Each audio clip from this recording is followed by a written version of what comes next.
O CNM de hoje vai conversar com o vereador Felipe Souza, do PTN. Vereador, primeiramente, seja bem-vindo ao Bate-Papo CNM. Tá ok, obrigado. Eu que agradeço a oportunidade pela entrevista.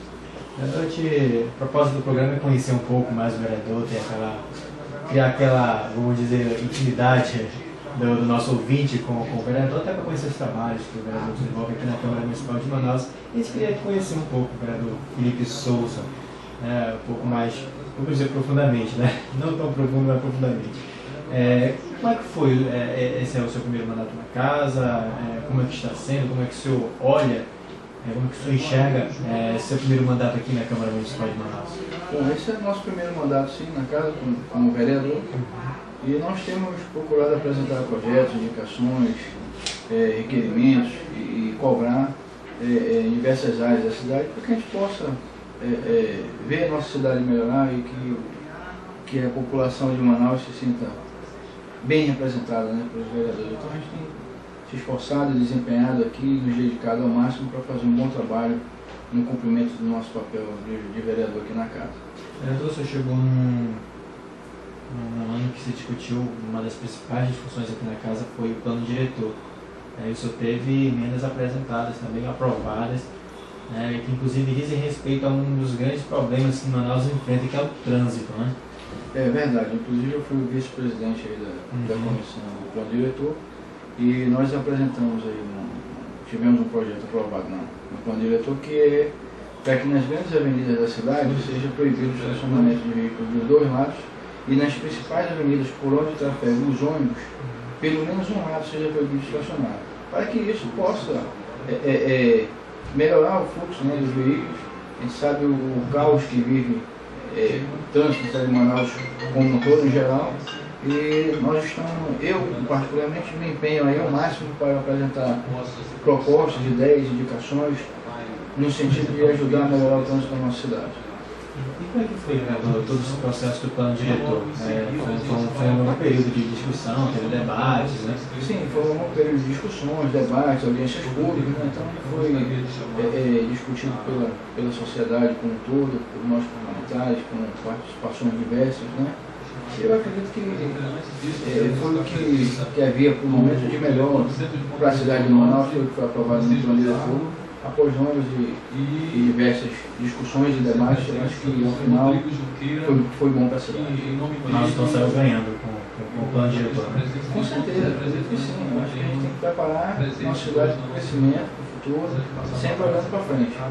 Então, ainda nessa questão de plano diretor, também teve uma grande preocupação por conta da Copa do Mundo que está aí, né? Temos as portas, faz uma semana já iniciou o maior espetáculo de futebol do mundo, né? Vamos dizer assim. E Manaus, no seu ver, ela está totalmente preparada, está preparada para receber esse grande público, turistas, seleções, receber esse grande evento? Olha, no meu ponto de vista está sim. Eu creio que principalmente o prefeito de Manaus, o prefeito Arthur Neto, se empenhou ao máximo no tempo curto que ele teve para fazer isso, com apenas um verão. E ele, quando assumiu, ele só teremos um verão. É verdade, a Copa vai começar e o verão não começou ainda. Então só teve um verão mesmo, teve que se trabalhar de dia, de noite, de madrugada. O prefeito teve que ficar o tempo todo na rua. E eu acho que foi possível, no que cabia, preparar o melhor possível para a cidade de Manaus. Agora, eu acredito que poderia estar melhor. Isso eu não tenho dúvida, não sou hipócrita, eu acho que faltou sim investimento, faltou liberação de recursos por parte do governo federal, que de Manaus, que do Amazonas, só quer os votos. Mas a recompensa, a contrapartida para o nosso povo, para a nossa cidade, essa não veio. Com certeza. Vereador, eu queria também colocar um outro assunto aqui, um projeto seu que foi sancionado, é um assunto que é muito discutido, que é a questão da família. Eu até gosto de tocar nesse assunto porque é muito pertinente. Hoje a gente vê uma desestruturação da família, do lar familiar, né, constituído. E o senhor apresentou um projeto que cria a Semana Municipal da Família. Como é que o senhor vê hoje o lar familiar, vamos dizer assim? Está desestruturado, está precisando de uma atenção maior até por parte do poder público, de resguardar os direitos da família? Olha, assim, eu acho que não só por parte do poder público, mas na sociedade como um todo, né? Eu acho que sim, o papel de todos nós. Eu sou evangélico, sou casado, tenho 3 filhas, E eu valorizo muito a família, né? Então, o nosso intuito é de que se promovam campanhas na escola, nas igrejas, enfim, na sociedade como um todo, no intuito de se valorizar, se levar, se trazer a memória e os valores da família, porque hoje tudo que nós vemos são projetos de combate de coisas que destroem a família, que vêm de encontro a ferir a família, né? Então eu não sou favorável a esse tipo de coisa, eu prezo muito pela família, vou sempre manifestar minha opinião, jamais me calarei com relação a esse assunto. Então, o nosso intuito mesmo é esse, de que pelo menos nesse período específico se tenha campanhas, que se hajam debates, que se façam movimentos em favor e em valorização e em prol das famílias. Inclusive, eu estava lembrando aqui quando você falava que tradições familiares, que você pedir uma bênção do pai, da mãe para sair de casa, né, você informava para o seu pai. Hoje tudo isso parece que vem perdendo, né, um pouco, vem se perdendo no caminho, né, ao longo dos anos. Né? É verdade, as coisas vão mudando de tal forma que esses valores vão ficando no passado, né, vão ficando para trás. Eu fui acostumado a tomar bênção do meu pai, da minha mãe, dos meus avós, das pessoas mais velhas, né, sempre tratar com muito respeito. Jantar, almoçar, tomar café com a família reunida. Costumes esses que eu procuro manter na minha casa, no meu lar. A gente costuma fazer as nossas refeições com a família reunida, né? Fazer as nossas orações e minhas filhas, tomar bênção do pai e mãe. Eu mantenho esses costumes, a gente procura preservar essas coisas que eu acho que só nos valoriza, só nos dignifica, só nos traz um bem melhor, um viver melhor a cada dia. Eu tenho certeza que cada uma família que você educa, que você cria, você lá na frente, você só vai com isso colher bons frutos. Você com isso evita de ter lá na frente um crescimento de uma família desestruturada, com pessoas, umas indo para droga e outras para outros caminhos ilícitos, né? Eu acho que tudo parte do lar, do berço. É dali da criação que você vai formar um bom cidadão. Como é que será desenvolvida essa Semana da Família? Tradições como essa vão ser lembradas nessa semana? Com certeza, nós mesmos aqui do nosso gabinete já vamos iniciar os trabalhos para nos preparar para que no ano que vem, quando chegar o período específico aí na nossa proposta, fazermos campanhas e levarmos esse movimento para ali, vamos dar a nossa contribuição e a nossa colaboração nesse sentido, sim, com certeza. Esse projeto já inclusive foi sancionado pela prefeitura, né? Está sancionado. Tem outro projeto seu também, vereador, que foi sancionado, que diz respeito a vacinação contra a hepatite, né? Aqueles que trabalham na coleta de lixo. A gente vê que há um problema nessa questão de saúde, eles não recebem nenhuma vacina, não tem um controle quanto a isso, e há um perigo, por isso que o senhor apresentou esse projeto, que inclusive já foi sancionado também, né, velho? Com certeza, é uma preocupação nossa e vai no intuito de corrigir essa falha aí e que tornando isso obrigatório, que todas as empresas aí que trabalham com coleta de lixo, de resíduos sólidos, que tenham por obrigação estar com a vacinação contra a hepatite dos seus funcionários em dias, né? Trazendo com isso, preservando a saúde dos seus funcionários. No começo desse ano agora, eu acompanhando as pautas, você tem vários projetos relacionados à educação, né? A não utilização de quadro negro, carteiras, enfim, foram vários projetos relacionados à educação. O senhor tem uma grande preocupação também nessa questão de educação e como deve ser dada, não só na questão de como ela deve ser transmitida a educação, mas também da forma correta como se deve ter, como a sala deve ser usada, vamos dizer assim?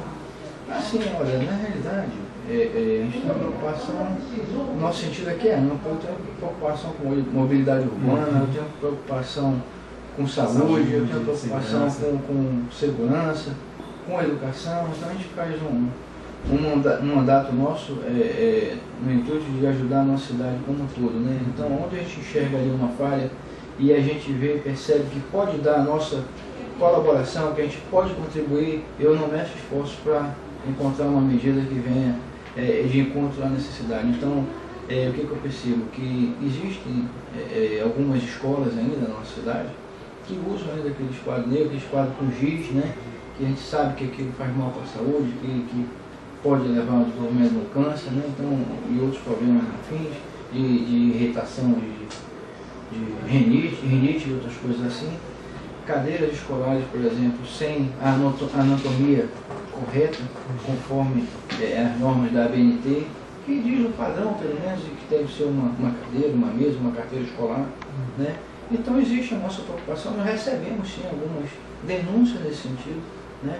De alguns alunos questionando isso, e isso nos motivou a entrar com esse projeto para que isso tenha um fim, uma data para acabar. E teve um projeto seu também do Hospital Municipal do Idoso. Como é que está o andamento? Isso foi na Lei de Diretrizes do ano passado, né? Como é que está o andamento dessa emenda aqui? Bom, nós apresentamos na LDO do ano passado proposta para a construção do Hospital Municipal do Idoso, né?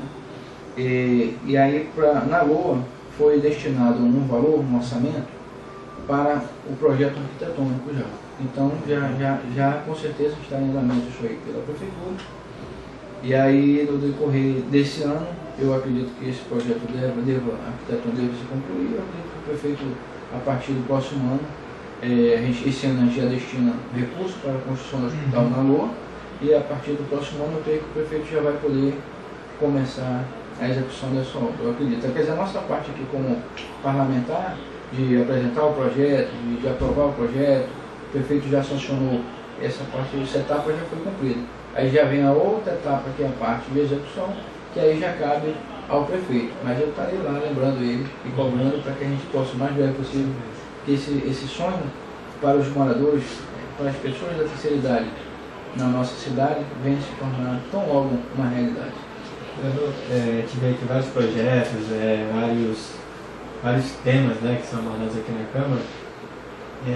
Até para mostrar, né, para o nosso ouvinte também, que há muito trabalho a ser feito, né, na Câmara Municipal principalmente, que está sendo desenvolvido pelos vereadores, né? A gente teve ano passado regimento interno, teve o plano diretor, LDO, LOA, hoje, esse ano de novo.